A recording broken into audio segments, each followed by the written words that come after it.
તો મારી સાથે રહેશો. ચેપ્ટરનું નામ છે રાસાયણિક ગતિકી. ચેપ્ટર નંબર 4 રાસાયણિક ગતિકી. ચેપ્ટર ખરેખર ખૂબ મજાનું ચેપ્ટર છે અને લગભગ 2 ક્વેશ્ચન જેવું કોમ્પિટિટિવ એક્ઝામમાં આપણને મળશે. એટલે 8 માર્કનું વેઇટેજ આનું ખરું GEE નીટ માટે. એપ્રોક્સ 6 થી 8 માર્કનું વેઇટેજ ઓન એન એવરેજ. તો દીકરાઓ સારું વેઇટેજ ધરાવતું ચેપ્ટર છે અને સારા ક્વેશ્ચન્સ અંદરથી પૂછાય પણ છે. ચેપ્ટર ખૂબ મજાનું છે અને ધ્યાન રાખજો. સૌથી પહેલા આપણે થર્મોડાયનેમિક્સ ભણ્યા. થર્મોડાયનેમિક્સ એટલે કે જે ઉષ્માગતિશાસ્ત્ર છે. ઉષ્માગતિશાસ્ત્રમાંથી આપણે પ્રક્રિયાઓનું પ્રાકથન કરતા શીખ્યા.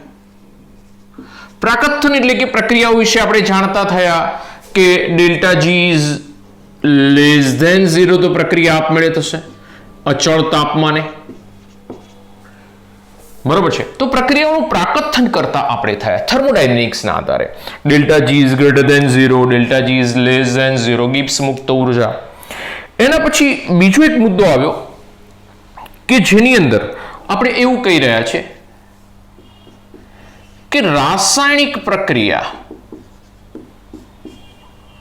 કેટલા પર્સન્ટેજ થશે, એટલે કે પ્રક્રિયા કેટલો અંશ કેટલા અંશની અંદર પ્રક્રિયક વપરાય નિપજ બને. કે જે આપણે રાસાયણિક પ્રક્રિયાઓ વિશે પ્રક્રિયાનો કેટલો અંશ વપરાશે એટલે કે પ્રક્રિયકનું કેટલા પ્રમાણમાં નિપજમાં રૂપાંતરણ થશે. તો આ મુદ્દો જે છે એ આપણે રાસાયણિક સંતુલન નામના ચેપ્ટરમાં ભણ્યા. આલ્ફા. બરોબર છે. તો દીકરાઓ પ્રક્રિયાનો કેટલો અંશ વપરાશે, પ્રક્રિયક કેટલા અંશ વપરાશે, નિપજ કેટલા અંશ બનશે, તો એ બધી ચર્ચા આપણે રાસાયણિક સંતુલન નામના ચેપ્ટરમાં ભણ્યા. એના પછી હવે જે ચેપ્ટર છે એ આપણી પાસે રાસાયણિક ગતિકી. રાસાયણિક મીન્સ કે રાસાયણિક પ્રક્રિયાઓ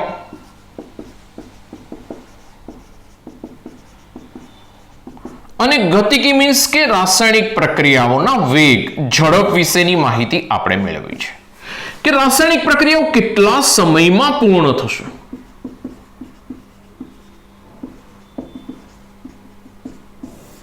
ધ્યાન રાખજો. એમ તો સર આની ક્યાં જરૂર પડે, તો ખાસ કરીને દીકરાઓ ઇન્ડસ્ટ્રીઝમાં બહુ જરૂર પડશે. ઔદ્યોગિક ક્ષેત્રે શું હોય છે કે અમુક પ્રોડક્શન કેવું હોય, બહુ ઝડપથી જોઈતું હોય કે પ્રક્રિયા થાય છે પણ સામાન્ય પ્રક્રિયા કરતા આ પ્રક્રિયાના વેગમાં કેવી રીતે વધારો થાય. તો પ્રક્રિયા ધારો કે 2 કલાકમાં પૂર્ણ થતી હોય તો એને કલાકમાં કેવી રીતે પૂર્ણ થાય, અથવા તો 1.5 કલાકમાં કેવી રીતે. ઇન શોર્ટ, ઓછા સમયમાં નિપજ કેવી રીતે બનાવાય.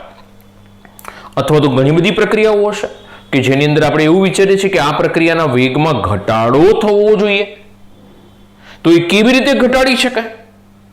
એટલે કે આપણા માટે બહુ જ ઇમ્પોર્ટન્ટ છે રાસાયણિક પ્રક્રિયાનો વેગ, ઝડપ. કેટલા ઝડપથી રાસાયણિક પ્રક્રિયા દીકરાઓ પૂર્ણ થાય છે. અમુક પ્રક્રિયાઓ એવી હશે કે જેની અંદર આપણે એવું કહીએ કે ઝડપથી પૂર્ણ થવી જોઈએ, ઝડપથી નિપજ બનવી જોઈએ. અમુક રાસાયણિક પ્રક્રિયાઓ એવી હશે કે જે ધીમે ધીમે થાય તો આપણને ફાયદો થાય.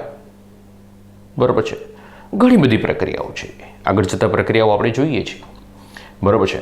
જેમ કે સાદા એક્ઝામ્પલ આપી દઉં કે કોઈ પણ બી દેશની પ્રગતિ જોવી હોય ને દીકરાઓ, કોઈ પણ બી દેશની પ્રગતિ, તો એની અંદર વપરાતા રસાયણો, જેમાં રસાયણોનો રાજા H2SO4, પછી NaOH, એમોનિયા, આ બધા દેશમાં કેટલા પ્રમાણમાં વપરાય છે. આમાં ખાસ કરીને H2SO4 નું સ્થાન તો બહુ ઉપરનું છે. તો દીકરાઓ એ કેટલા પ્રમાણમાં વપરાય છે એના ઉપરથી ખ્યાલ આવે કે આ દેશની અંદર ઔદ્યોગિક પ્રગતિ કેટલી છે, કેટલી આધુનિકતા છે, કેટલી ઔદ્યોગિક પ્રગતિ છે આ દેશની. તો એવા બધા રસાયણો કેવા બનવા જોઈએ? તો કે એવા બધા રસાયણો ઝડપથી બનવા જોઈએ.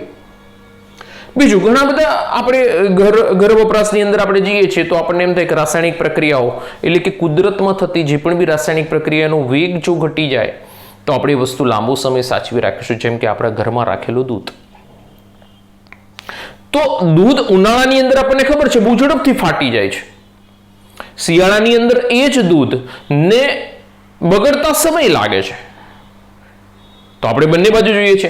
અને ત્રીજો ઓપ્શન આપણે એવો શોધીએ છીએ કે ના સાહેબ, હવે આ દૂધ છે ને એ સવારે લીધું છે તો સાંજ સુધી તો સચવાઈ રહેવું જોઈએ, આ તો 2 કલાકમાં દૂધ બગડી જાય છે. તો દીકરાઓ, આ બધી પ્રક્રિયાઓના વેગમાં ઘટાડો કરવા માટે પણ આ ચેપ્ટર ઇમ્પોર્ટન્ટ છે. બરોબર છે? તો દીકરાઓ, બહુ જ ઇમ્પોર્ટન્સ છે. દૂધ બગડવાની ક્રિયા એકચ્યુઅલમાં બેક્ટેરિયલ પ્રક્રિયા છે દીકરાઓ. સામાન્ય તાપમાન કરતાં થોડા ઊંચા તાપમાને પ્રક્રિયા, બેક્ટેરિયલ પ્રક્રિયા થોડી ફાસ્ટ થાય એટલે કે દૂધ ઝડપથી બગડી જાય. આપણે જનરલી શું કરીએ છીએ ઘરની અંદર? દૂધ લાવ્યા પછી એને ખૂબ ગરમ કરીએ છીએ. બરોબર છે? અને ખૂબ ગરમ કરો એટલે અંદર જે પણ બી બેક્ટેરિયા છે એ મરી જાય. ત્યારબાદ એને થોડું ઠંડુ કરી અને એને આપણે ખૂબ નીચા તાપમાને મૂકી દઈએ છીએ, જેથી એ દૂધ છે એ લોંગ ટાઈમ સચવાઈ રહે છે. તો દીકરાઓ, આ 2 રીતની પ્રક્રિયાઓ છે. કેટલીક પ્રક્રિયાઓ આપણે ઝડપી જોઈએ છે, કેટલીક પ્રક્રિયાઓના વેગમાં આપણે શું કરવો છે? ઘટાડો કરવો છે. તો દીકરાઓ, આ બંને રીત છે. ક્યાં વધારો બી કરવો છે વેગમાં, ક્યાં ઘટાડો પણ કરવો છે. તો એના માટે આપણે આ ચેપ્ટર બહુ જ ઇમ્પોર્ટન્ટ છે, ખૂબ ઇમ્પોર્ટન્ટ ચેપ્ટર છે. બરોબર છે? તો ધ્યાન રાખીશું. કેટલાક કયા મુદ્દાઓનો ચેપ્ટરમાં અભ્યાસ કરવો છે? તો દીકરાઓ, સૌથી પહેલો મુદ્દો, કયા મુદ્દાઓનો અભ્યાસ કરીશું? તો પહેલા નક્કી કરીશું રાસાયણિક પ્રક્રિયાઓનો વેગ. હવે વેગ છે ને દીકરાઓ, એ 2 રીત છે. એક સરેરાશ વેગ આવશે અને એક ત્વરિત વેગ આવશે, ઇન્સ્ટન્ટ.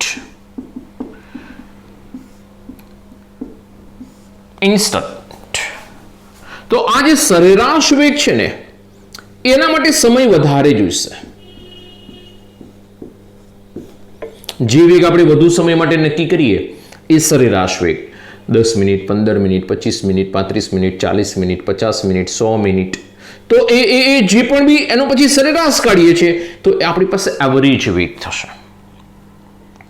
ત્વરિત વેગ, ઇન્સ્ટન્ટ વેગ, ઓછા સમયની અંદર રાસાયણિક પ્રક્રિયાનો વેગ નક્કી કરીશું. ઓછા સમયમાં 5 મિનિટમાં નક્કી કરી નાખ્યો. સરેરાશ તમે ઓળખો છો, બરોબર છે? કે એવરેજ કેવી રીતે નીકળે છે તમને ખ્યાલ છે. અને આ છે એ આપણી પાસે ઇન્સ્ટન્ટ એટલે કે ત્વરિત વેગ છે. બીજું, વેગને અસર કરતા પરિબળો.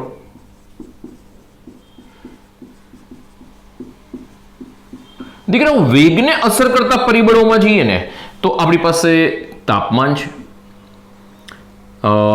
તાપમાન ભણીશું ને દીકરાઓ, એટલે એની અંદર આર્હેનિયસ સમીકરણનો અભ્યાસ કરવાનો આવશે.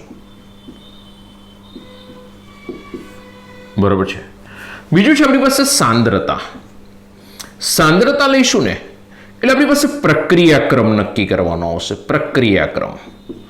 પ્રક્રિયાક્રમમાં આપણી પાસે 0 ક્રમની પ્રક્રિયા હશે, પ્રથમ ક્રમની હશે, ફર્સ્ટ ઓર્ડર રિએક્શન, પ્રથમ ક્રમની પ્રક્રિયા, સેકન્ડ ઓર્ડર રિએક્શન,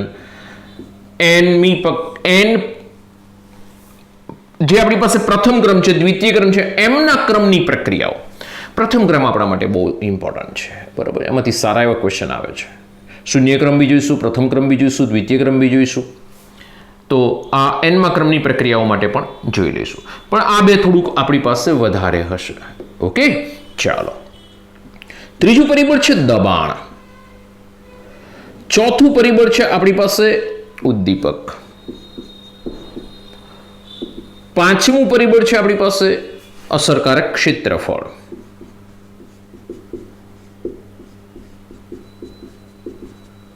છઠ્ઠું પરિબળ છે આપણી પાસે પ્રકાશની તીવ્રતા. તો આપણે 1 બાય 1 આજે આ બધા પરિબળો માટે ચર્ચા કરીશું. એમાં ફેરફાર કરતા વેગમાં કેવા ફેરફાર થાય છે. બરોબર છે? અને થોડુંક તાપમાન, સાંદ્રતા, દબાણ આ બધું આવશે ને દીકરાઓ, એટલે લોસ એટેલિયર આવશે. એ પછી આપણે આગળ જતા જોઈએ છીએ. ચાલો. ત્રીજા મુદ્દામાં આગળ વધીએ. વેગનો નિયમનો અભ્યાસ કરીશું. ચોથા મુદ્દામાં કે આણ્વિકતા વિશે, આપણે પ્રક્રિયાઓની આણ્વિકતા વિશે ભણીશું. આગળ જતા વધારે ક્લિયર કરીશું. અને પ્રક્રિયાઓની ક્રિયાવિધિ.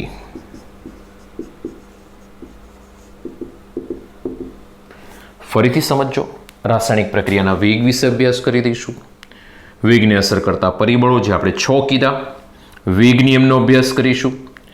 આણ્વિકતા વિશે, રાસાયણિક પ્રક્રિયાઓનો વેગનો નિયમ, રાસાયણિક પ્રક્રિયાઓની આણ્વિકતા, રાસાયણિક પ્રક્રિયાઓની ક્રિયાવિધિ લાસ્ટમાં જોઈશું. તો દીકરાઓ, આ આપણી પાસે આ ચેપ્ટરમાં 5 ટોપિક ભણીશું, પણ 5 ટોપિકની અંદર ડેપ્થ છે. 1 બાય 1 એક જોતા જઈશું. તો સૌથી પહેલા હવે આપણે જોઈએ કે રાસાયણિક પ્રક્રિયાનો વેગ કોને કહેવાય અને વેગને અસર કરતા પરિબળો જણાવો. તો 2 મુદ્દામાં આગળ વધીશું, બરોબર છે. પછી આ બધા મુદ્દાઓની વારો. પહેલા આ 2 મુદ્દા જોઈ લઈશું, બરોબર છે. ફટાફટ એક સ્ક્રીનશોટ લઈ લો. ચલો, લઈ લીધું. આગળ વધુ. સાફ કરું છું. 1 2 3 સાફ કરી નાખું છું. ચલો ભાઈ, ચેપ્ટર ખૂબ મજાનું છે. સાથે ને સાથે તૈયાર કરજો. નીકળા પ્રોબ્લેમ એવો આવશે દીકરાઓ કે ચેપ્ટર મારે પૂર્ણ થઈ ગયું હશે, તમારા ખાતે બાકી રહેશે. એટલે ભૂલથી પણ એવું ન કરતા, સાથે ને સાથે કરજો. એવું લાગે તો લેક્ચર 2 વખત જોઈ લેવાના, 3 વખત જોઈ લેવાના, 4 વખત જોઈ લેવાના, 2 દિવસ પછી પાછું ફરીથી રિકોલ કરવાના. યુટ્યુબ પર છે તો આપણે એને ફરીથી, તમારે તો બેસવાનું જ છે ને, મારે તો ભણાવવાનું છે, બરોબર છે. તમે બેસો, હું ભણાવીશ. તમારે ફાસ્ટ ભણવું હોય તો ફાસ્ટ ભણી શકો છે. બધી અંદર કન્ડિશન્સ છે. અડધો કલાકનો લેક્ચર હોય તો તમારે 15 મિનિટમાં બી પતી જાય, તો રિવાઇઝ થઈ જાય. તો દીકરાઓ, થોડુંક ધ્યાન રાખીને રેગ્યુલર ભણતા રહેશો. ચલો મુદ્દામાં, નેક્સ્ટ મુદ્દામાં આગળ વધીએ દીકરાઓ. નેક્સ્ટ મુદ્દો છે આપણી પાસે રાસાયણિક પ્રક્રિયાનો વેગ. વેગ કોને કહેવાય? તો વેગની વ્યાખ્યા સમજો. એકમ સમયમાં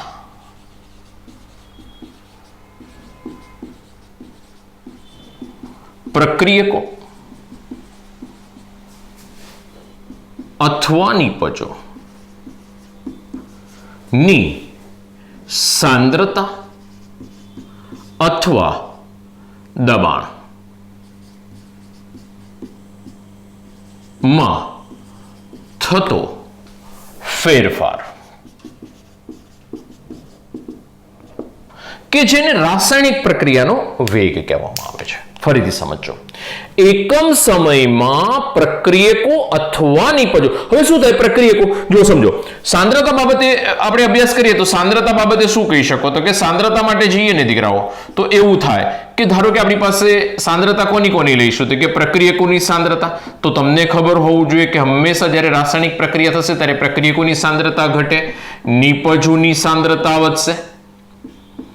તો એકમ સમયમાં પ્રક્રિયકોની સાંદ્રતામાં થતા ઘટાડાને અથવા નિપજોની સાંદ્રતામાં થતા વધારાને રાસાયણિક પ્રક્રિયાનો વેગ કહેવામાં આવે. જો હું દબાણની ચર્ચા કરવા જાઉં છું, દબાણ, તો એની અંદર પણ એવું છે, પ્રક્રિયકો અને નિપજો. હવે એમાં છે ને દીકરાઓ કે આપણે લોસ એટેલિયરને ખાસ ધ્યાનમાં રાખીશું કે દબાણમાં ફેરફાર કરતા, વધારો કરતા, ઘટાડો કરતા પ્રક્રિયકો, નિપજો, કેવી રીતે રાસાયણિક પ્રક્રિયાનો વેગ વધે છે. તો એના માટે થોડુંક લોસ એટેલિયરને પણ સાથે લઈને ચાલીશું. એટલે આ બધામાં થોડુંક આપણે ધ્યાન રાખવું પડશે, બરોબર છે. ચલો નેક્સ્ટમાં આગળ વધીએ. રાસાયણિક પ્રક્રિયાને અસર કરતા પરિબળો.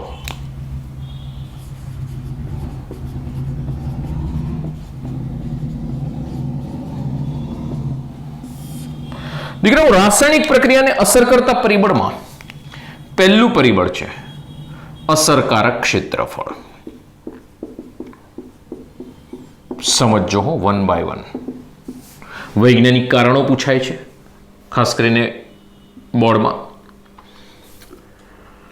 તો ધ્યાન રાખીશું. અસરકારક ક્ષેત્રફળ જો વધારે, અસરકારક ક્ષેત્રફળ જો વધારે હોય તો રાસાયણિક પ્રક્રિયાના વેગમાં વધારો થશે. અસરકારક ક્ષેત્રફળ વધારે હોય તો રાસાયણિક પ્રક્રિયાના વેગમાં વધારો થશે. ટૂંકમાં આપણે એવું કહી શકીએ કે ઘન પદાર્થ કરતા વાયુ પદાર્થનો વેગ વધારે હશે અને લોખંડના ટુકડા કરતા લોખંડનો પાવડર જે છે એ વધારે ઝડપી પ્રક્રિયા આપશે. ઉદાહરણ તરીકે આપણે નિકલની જગ્યાએ આપણે જ્યારે બી રિડક્શન પ્રક્રિયાઓ કરીએ છીએ દીકરાઓ, ત્યારે રેની નિકલ શબ્દ વાપરીએ છીએ, છિદ્રાળુ નિકલ. કેમ એવું? કારણ કે ત્યાં આગળ શું થશે તો કે જ્યારે બી તમે આખું ટુકડો લો છો ત્યારે એની સપાટી જે છે એ ઓછી મળે છે. જ્યારે વાયુ અથવા તો પાવડર સ્વરૂપ લેશો ત્યારે એનું અસરકારક ક્ષેત્રફળ દીકરાઓ ખૂબ વધી જશે. એટલે રાસાયણિક પ્રક્રિયાના વેગમાં વધારો થઈ જશે. ટુકડામાં શું થાય કે એક જ ટુકડા ઉપર પ્રક્રિયા, સપાટી ઉપર પ્રક્રિયા થશે. જ્યારે તમે એને નાના પાવડર ફોર્મ કરી નાખો છો તો દરેક પાવડર ફોર્મની અંદર તમને ઉપરની સપાટી મળશે. એટલે કે ટુકડા કરતા પાવડર ફોર્મમાં અસરકારક ક્ષેત્રફળ વધી જશે અને એ વધતા રાસાયણિક પ્રક્રિયાના વેગમાં વધારો થશે. ધ્યાન રાખજો, વૈજ્ઞાનિક કારણ પૂછાય છે તો આપણે ધ્યાનમાં રાખીશું. નેક્સ્ટ મુદ્દામાં આગળ વધીએ. સેકન્ડ, અસરકારક ક્ષેત્રફળ પછી તાપમાન. તાપમાનની અસર.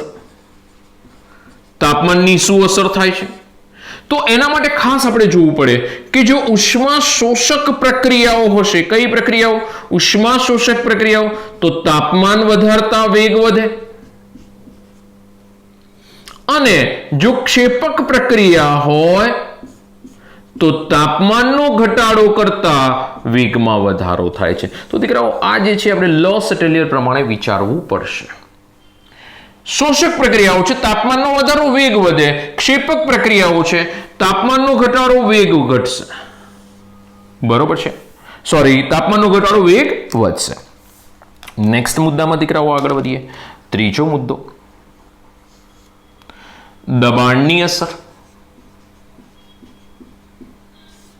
આની અંદર પણ એવું છે કે ખાસ આપણે જોવું પડે કે પ્રક્રિયકના મોલ કેટલા છે વાયુરૂપ.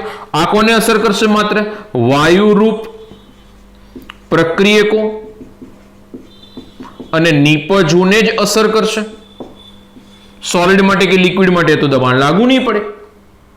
તો દીકરાઓ પ્રક્રિયકોની સાંદ્રતા, પ્રક્રિયકો અને નિપજો જો વાયુ અવસ્થામાં હશે તો જ દબાણ અસર કરશે. અને એમાં પણ આપણે એટલું જોવું પડશે કે નંબર ઓફ મોલ ક્યાં વધારે છે. તો જે બાજુ નંબર ઓફ મોલ ઓછા, લસ એટેલિયરની યાદ કરો. દબાણ વધારતા પ્રક્રિયા એવી દિશામાં આગળ વધે કે જ્યાં આગળ નંબર ઓફ મોલ ઓછા હશે. એટલે કે આપણે ત્યાં જોવું પડશે કે વાયુરૂપ પ્રક્રિયકોના મોલ કે નિપજોના મોલ કેટલા છે અને એના આધારે પ્રક્રિયા થશે. અને મોલ અને જ્યારે રાસાયણિક પ્રક્રિયા આપણે સંતુલિત કરીશું ત્યારે દીકરાઓને સ્ટોકિયોમેટ્રી કહેવાય. આગળના જે પૂર્ણાંકો આવે કે રાસાયણિક પ્રક્રિયા આપણે સંતુલિત કરીએ છીએ, જેમ કે N2 + 3H2 = 2NH3, તો આગળ જે 3H2 મેં લખે ને 3, તો એ સ્ટોકિયોમેટ્રી કહેવાય. તો 3 મોલ હાઇડ્રોજન થયા, મને 2 મોલ એમોનિયા મળે છે. તો અહીંયા આગળથી આપણે જોવું પડે કે કઈ બાજુ નંબર ઓફ મોલ વધારે છે, તો દબાણમાં ફેરફાર કરતા પ્રક્રિયા એ દિશામાં આગળ વધશે, જેના માટે આપણે લોસ એટેલિયરના નિયમનો ઉપયોગ કરીએ છીએ. ચોથો મુદ્દો છે આપણી પાસે ફોર્થ પોઈન્ટ. ફોર્થ પોઈન્ટ છે સાંદ્રતા. સાંદ્રતાની અસર. તો જુઓ દીકરાઓ, સાંદ્રતા વધારવામાં આવે ને તો રાસાયણિક પ્રક્રિયાના વેગમાં વધારો થાય. પ્રક્રિયકોની સાંદ્રતા હો, કોની સાંદ્રતા? પ્રક્રિયકોની સાંદ્રતા. અને જો પ્રક્રિયકોની સાંદ્રતા ઘટાડવામાં આવે તો રાસાયણિક પ્રક્રિયાના વેગમાં સામાન્ય રીતે ઘટાડો જોવા મળે છે. આગળ જતા પ્રક્રિયા ક્રમ નામના મુદ્દામાં આપણે આનો વધારે અભ્યાસ કરીશું. આના પછી આપણી પાસે ફિફ્થ પોઈન્ટ છે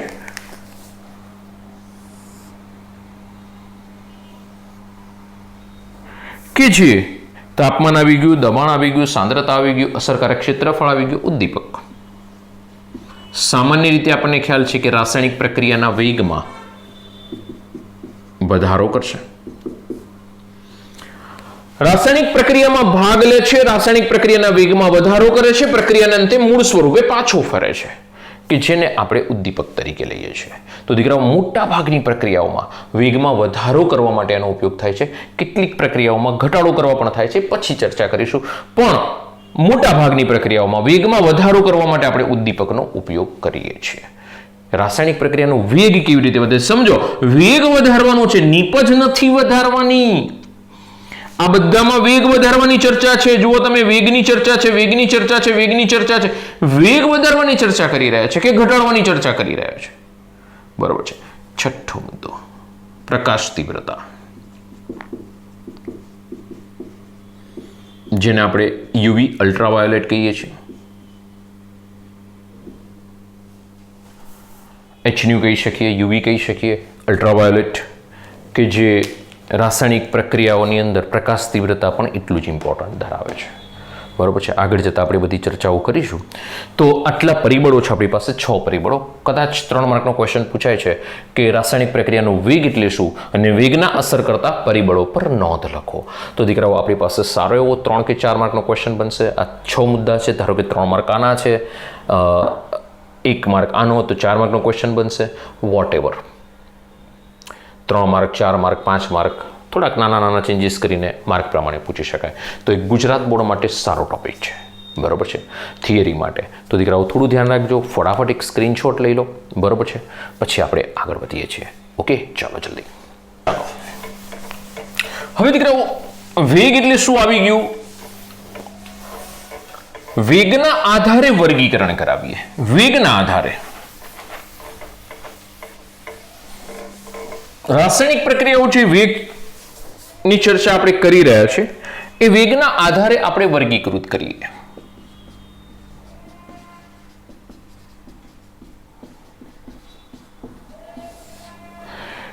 કેટલીક પ્રક્રિયાઓ એવી છે, રાસાયણિક પ્રક્રિયાઓ, કે જે અતિ ઝડપી પ્રક્રિયાઓ છે.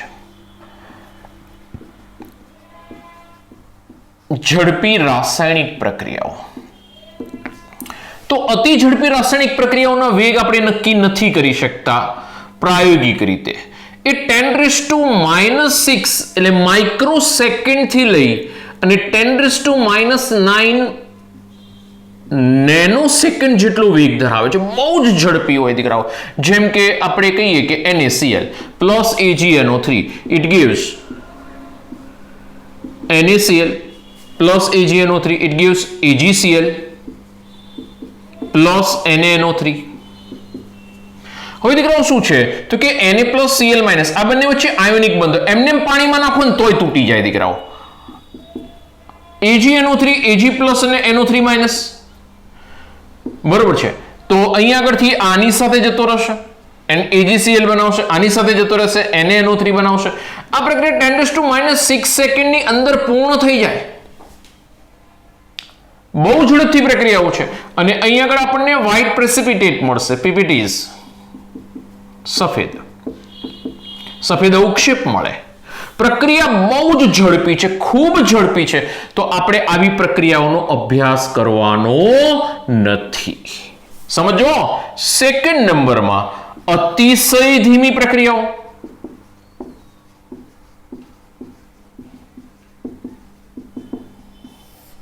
અતિશય ધીમી પ્રક્રિયાઓ એટલે ખૂબ ધીમી પ્રક્રિયાઓ છે, જેને પૂર્ણ થતા, એક રેફરન્સ બુકનો શબ્દ છે, બેસુમાર સમય લાગે. એટલે કે અતિશય સમય લાગે, વર્ષો લાગે પૂર્ણ થવા માટે. આવી પ્રક્રિયાઓનો પણ આપણે અભ્યાસ નથી કરવાનો. ઉદાહરણ તરીકે લોખંડનું કટાવું. લોખંડનું જે કટાવું છે ને દીકરાઓ, એવું નથી કે કલાકમાં થઈ જાય, 2 કલાકમાં થઈ જાય, 5 કલાકમાં થઈ જાય, 1 દિવસમાં થઈ જાય. લોખંડને કટાતા વર્ષો લાગે છે, ઘણો બધો સમય લાગે છે. તો દીકરાઓ, આ જે પ્રક્રિયા છે ખૂબ ધીમી પ્રક્રિયા છે. બરોબર છે. એના પછી નેક્સ્ટમાં આગળ વધીએ. ધીમી પ્રક્રિયાઓ. આપણે આવી પ્રક્રિયાઓનો અભ્યાસ કરવાનો છે કે જેને પૂર્ણ થવા ચોક્કસ સમય લાગે છે. આમાં બહુ જ સમય લાગે. આપણે એવું કહી શકીએ બેસુમાર સમય એટલે ઇન્ફિનિટિવ કહી શકાય. ઇન્ફિનિટિવ તો નહીં, પણ વર્ષો એટલે આપણે ઇન્ફિનિટિવ તરીકે લઈ શકીએ, સેકન્ડમાં લો તો. તો દીકરાઓ, એ પૂર્ણ થતા વર્ષો લાગે છે. આ પ્રક્રિયા પૂર્ણ થતા ચોક્કસ સમય લાગશે. જેમ કે ઉદાહરણ number 1 N2 + 3H2 it gives 2NH3. બીજું દીકરાઓ એટલું ધ્યાન રાખજો, સામાન્ય રીતે આ પ્રક્રિયા પ્રતિવર્તી છે, બરોબર છે. અત્યારે આપણે પ્રતિવર્તી નથી બતાવતા કારણ કે રાસાયણિક પ્રક્રિયાના વેગમાં આપણે અભ્યાસ કરવો છે. કયા વેગમાં પ્રક્રિયાનો અભ્યાસ કરીએ છીએ? પુરોગામી. પ્રક્રિયકથી નિપજ તરફ આપણે અભ્યાસ કરી રહ્યા છીએ. જો આપણે કયો અભ્યાસ કરી રહ્યા છીએ? પ્રક્રિયકથી નિપજ તરફનો અભ્યાસ કરી રહ્યા છીએ. આપણે રિવર્સનો અભ્યાસ નથી કરવાનો. પ્રક્રિયાના વેગમાં થતો ફેરફાર. હવે તમે વિચારો કે તમે ગાડી લઈને જાઓ છો અને તમારી રાસાયણિક પ્રક્રિયા ચાલી રહી છે, એટલે કે તમે ગાડી ચલાવો છો, તમે ગાડીને બ્રેક મારો છો તો ગાડી થોડી રિવર્સ જાય છે. વેગ રાસાયણિક પ્રક્રિયાનો વેગ ધીમો પડે છે, ગાડીનો વેગ ધીમો થાય છે. ગાડીનો વેગ કોઈ દિવસ નેગેટિવ નથી થતો, ઋણ ના થાય દીકરાઓ, ઘટાડો થાય, નેગેટિવ ન થાય. સમજો, ઋણ કોઈ દિવસ વેગ કોઈ દિવસ નેગેટિવ ન થાય, એટલે રિવર્સનો આપણે અહીંયા આગળ નહીં દર્શાવીએ. પ્રતિવર્તી પ્રક્રિયાઓ સંતુલન, આમ તો રાસાયણિક પ્રક્રિયાઓ સંતુલનમાં જ આગળ વધે, બરોબર છે, પણ આપણે સંતુલન પ્રક્રિયા બતાવતા નથી. છે સંતુલનમાં, સમજો મારા શબ્દો, પણ આ ચેપ્ટર પર જ્યાં સુધી ચાલે છે ત્યાં સુધી આપણે રિવર્સિબલ એરોનો વધારે યુઝ કરીશું નહીં. પ્રક્રિયાઓ ફોરવર્ડ ડાયરેક્શન બતાવીશું, બરોબર છે. તો N2 + 3H2 it gives 2NH3. શું થાય છે રાસાયણિક પ્રક્રિયામાં? N ટ્રિપલ બોન્ડ N છે, H બોન્ડ H છે, આ બંધ તૂટી રહ્યા છે, હા તૂટી રહ્યા છે. કોની કોની વચ્ચેનો બંધ તૂટે છે? N ટ્રિપલ બોન્ડ N વચ્ચેનો બંધ તૂટે છે, H બોન્ડ H વચ્ચેનો બંધ તૂટે છે. એક મિનિટ દીકરાઓ,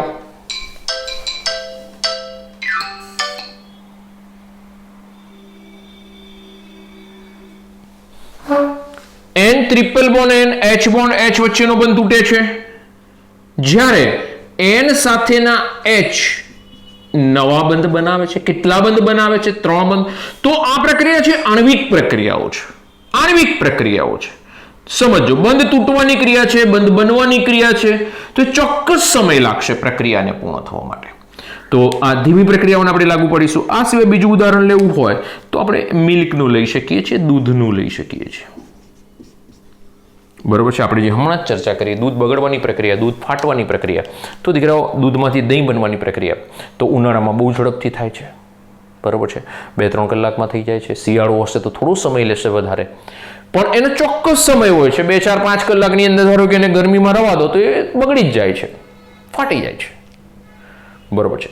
તો દીકરાઓ એના માટે ચોક્કસ સમય છે જ, એટલે આપણે દૂધને પણ એ રીતે રાખીએ છીએ. તો આ બધી પ્રક્રિયાઓનો આપણે અભ્યાસ કરવાનો છે. હવે એમોનિયાની બનાવટ, NaOH ની બનાવટ, H2SO4 ની બનાવટ, બરોબર છે.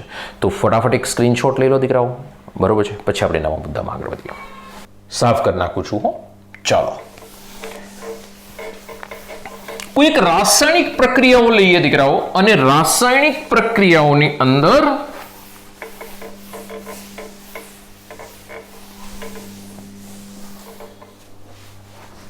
વેગ કેવી રીતે દર્શાવાય? તો એક રાસાયણિક પ્રક્રિયા છે. ઉદાહરણ નંબર 1 R gives P. પ્રક્રિયક નિપજ. અત્યારે હાલ બહુ સિમ્પલ પ્રક્રિયા લઉં છું દીકરાઓ, કે જેની અંદર આપણી પાસે સ્ટોઇકિયોમેટ્રિક કોએફિશિયન્ટ્સ એટલે કે અચળાંક એ મેં એક લીધેલા છે. સિમ્પલ પ્રક્રિયા લઉં છું. પહેલા આપણે સમજીએ, પછી એને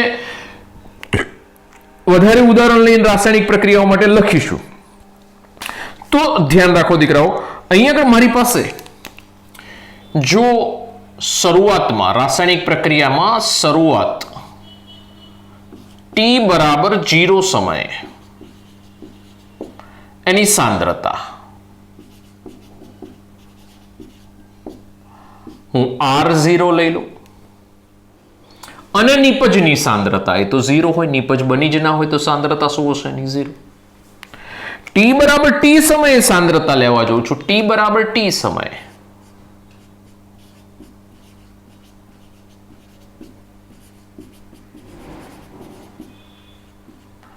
જેને RT કહેવામાં આવશે.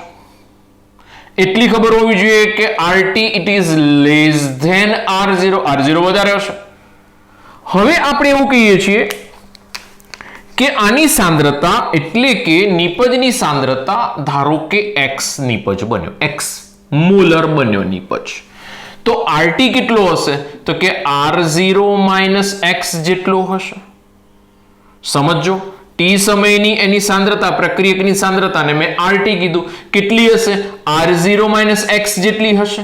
યસ, આ x જેટલો બન્યો છે એટલે આ x જેટલો વપરાયો હશે. શરૂઆતની સાંદ્રતામાં આ x જેટલો બન્યો, x જેટલો વપરાયો હશે એટલે અંતિમ સાંદ્રતા RT. તો રાસાયણિક પ્રક્રિયામાં પ્રક્રિયક, સમજો, ચોપડીમાં શબ્દ વપરાયેલો છે અદ્રશ્ય થવાનો દર, એટલે કે વપરાવાનો દર.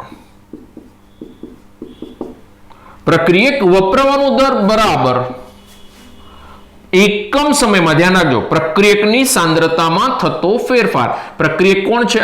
R. તો પ્રક્રિયકની સાંદ્રતા એટલે કઈ રીતે બતાવાય? સાંદ્રતાને આપણે સ્ક્વેર બ્રેકેટમાં બતાવીએ છીએ, delta R upon delta T, જેને ડિસએપિયરન્સ વેલોસિટી કહેવામાં આવશે. કોના? ROR, સરેરાશ વેગ છે. આપણે જે પણ બી ચર્ચા કરીશું અત્યારે હાલ સરેરાશ વેગ માટે કરી રહ્યા છે. સરેરાશ વેગની સંજ્ઞામાં ડેલ્ટા આવશે. તો delta R upon delta T, તો delta R upon delta T કેટલો થાય? તો ચલો આપણે શોધી નાખીએ. ડેલ્ટા R મીન્સ કે RT minus R0. Yes, delta T means T minus T0. તો RT માઇનસ R0 બરાબર શું થઈ જશે? તો કે RT ની વેલ્યુ પુટઅપ કરીએ. જો કેવો જવાબ આવે છે. તો જુઓ, આપણે દર વખતે આવું નથી કરવાનું, એમણે એક વખત ફોર્મ્યુલા બનાવવા માટે થોડું મતી લઈએ. RT બરાબર R0 minus x plus R0, sorry minus R0, RT બરાબર R0 minus x, value add કરી, R0 માઇનસ R0 છે, T minus 0 it is equal to T, R0 cancel, minus x by T. કોઈ દિવસ વેગ minus આવે નહીં. રાસાયણિક પ્રક્રિયાનો વેગ દર કોઈ દિવસ માઇનસ ન આવે દીકરાઓ. તો પ્લસમાં લાવવા માટે શું કરવાનું? તો કે પ્લસમાં લાવવા માટે આપણે શું કરીએ? તો કે આ જે પ્રક્રિયક છે ને એનું ચિહ્ન માઇનસ કરી નાખીએ, એની ફોર્મ્યુલામાં માઇનસ ચિહ્ન એડ કરીશું. ધ્યાન રાખજો, રાસાયણિક પ્રક્રિયાનો વેગ ઋણ આવશે નહીં, ઋણ ન આવે, જેથી વેગના સૂત્રમાં, ફોર્મ્યુલામાં નેગેટિવ ચિહ્ન લખવામાં આવે છે. કોના વેગના? પ્રક્રિયકો. રાસાયણિક પ્રક્રિયામાં પ્રક્રિયકનો વેગ, પ્રક્રિયકનો વેગ, પ્રક્રિયક માટે ચર્ચા છે ને, પ્રક્રિયકનો વેગ ઋણ ન આવે, કોઈ દિવસ ઋણ ના આવે. કોઈ પણ બી વેગ, પ્રક્રિયક, નિપજ, કોઈ દિવસ ઋણ ના આવે. એટલે વેગના સૂત્રમાં, કયા વેગનું સૂત્ર? પ્રક્રિયકના વેગના સૂત્રમાં. કોના? પ્રક્રિયકના વેગના સૂત્રમાં ઋણ ચિહ્ન લખવામાં આવે. તો પ્રક્રિયકના વેગના સૂત્રમાં ઋણ ચિહ્ન, એમ દેખ સાહેબ, ઋણ ચિહ્ન લખીને શું મળશે? ચલો જોઈ લઈએ, લખી તો જોઈએ શું થાય છે. આના ચિહ્નમાં આગળ ઋણ લખીએ, જુઓ, સમજો. તો અહીંયા આગળ બી ઋણ આવશે. યસ, અહીંયા આગળ બી ઋણ આવશે. યસ, અહીંયા આગળ પણ ઋણ આવશે. યસ, અહીંયા આગળ પણ ઋણ આવશે. યસ, તો માઇનસ માઇનસ પ્લસ, તો x બાય T થઈ જશે પ્લસ. ધ્યાન રાખજો, હવે પછી મને એવું પૂછવા ના આવતા કે સર દરની ફોર્મ્યુલામાં નેગેટિવ કેમ છે? પ્રક્રિયક માટે, પ્રક્રિયક માટે જ, પ્રક્રિયક માટે વેગના સમીકરણમાં ફોર્મ્યુલામાં ઋણ આવશે. ઋણ દર્શાવે છે કે પ્રક્રિયકની સાંદ્રતા ઘટી રહી છે. પહેલો મુદ્દો, પ્રક્રિયકની સાંદ્રતા ઘટે છે, જેથી કરીને આપણે ઋણ ચિહ્ન લઈ રહ્યા છીએ. જોઈ લો ઘટતી હતી એટલે માઇનસ જવાબ આવ્યો ને. તો આપણે શું કર્યું, આ ઘટતી હતી RT થઈ ગયો, R0 થી RT થઈ ગઈ, સાંદ્રતા ઘટી ગઈ એટલે આપણે ઋણ ચિહ્ન મૂક્યું, કારણ કે ઘટી એટલે ઋણ જવાબ આવ્યો એટલે ઋણને કાઢવા આપણે પહેલેથી ઋણ મૂકી દીધો એટલે વેગ પ્લસ થઈ ગયો. સમજો. હવે બીજું કે નિપજના વેગને શું કરવાનું, તો કે નિપજના વેગ માટે તો નિપજ બનવાનો વેગ એપિયરન્સ પેલું ડિસએપિયરન્સ હતું, ધ્યાન રાખજો. એની સાંદ્રતામાં થતો ફેરફાર એકમ સમયમાં, એની સાંદ્રતામાં થતો ફેરફાર જેને આપણે નિપજ બનવાનો દર કહીએ છીએ, દ્રશ્ય થવાનો દર અથવા તો બનવાનો દર કે વેગ. તો ધ્યાન રાખજો નિપજ માટે તો delta p upon delta t, તો delta p upon delta t is equal to delta p બરાબર કેટલા છે, નિપજની અંતિમ સાંદ્રતા ભાગ્યા શરૂઆતની સાંદ્રતા x-0, ડેલ્ટા ટી બરાબર t-0 x/t.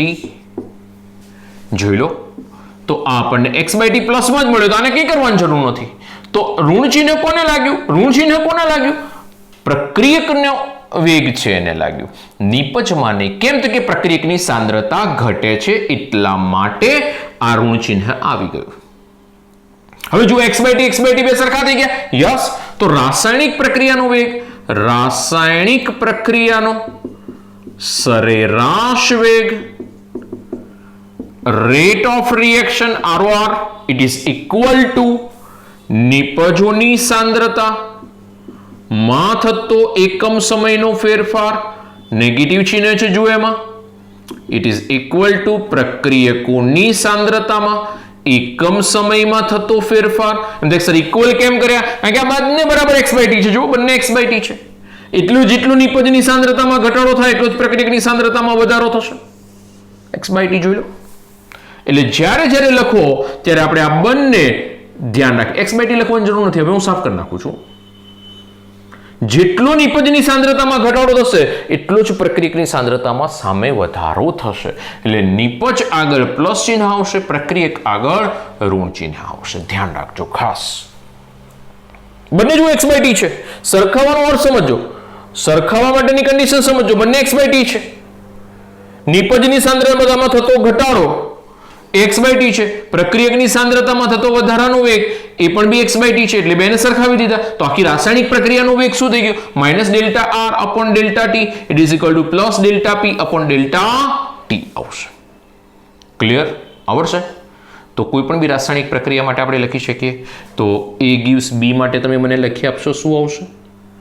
ઉદાહરણ નંબર 2 બરાબર છે. 1 મોલ. અત્યારે હાલ હું બીજામાં નથી જતો. સ્ટોકિયોમેટ્રિક કોએફિશિયન્ટ્સ એટલે કે એ અચળાંક હું નથી લેતો. 1 સોરી, બંને 1 માટે તમે મને લખીને આપશો પ્રેક્ટિસ માટે. તો દીકરાઓ આજે આટલે સુધી રાખીએ છીએ. નેક્સ્ટ લેક્ચરમાં આગળ વધીશું, બીજા ઉદાહરણો હજુ જોઈશું. બરાબર છે. આટલું તૈયાર કરી નાખો મોડે. બરાબર છે. રેગ્યુલર લેક્ચર ભરતા રહેજો, જોતા રહેજો, તૈયાર કરતા રહેજો, નોટ્સ બનાવતા રહેજો. ચોપડીમાં ડાયરેક્ટ આપી દીધેલું છે. બરાબર છે. કેવી રીતે આવી થોડુંક ધ્યાન રાખશો તો વાંધો નહીં આવે. ઓકે, ચાલો તો thank you, best of luck. ખૂબ સરસ તૈયારી કરો, આગળ વધો. નેક્સ્ટ લેક્ચરમાં આપણે અહીંથી આગળ વધીશું. ઓકે, ચાલો ત્યારે.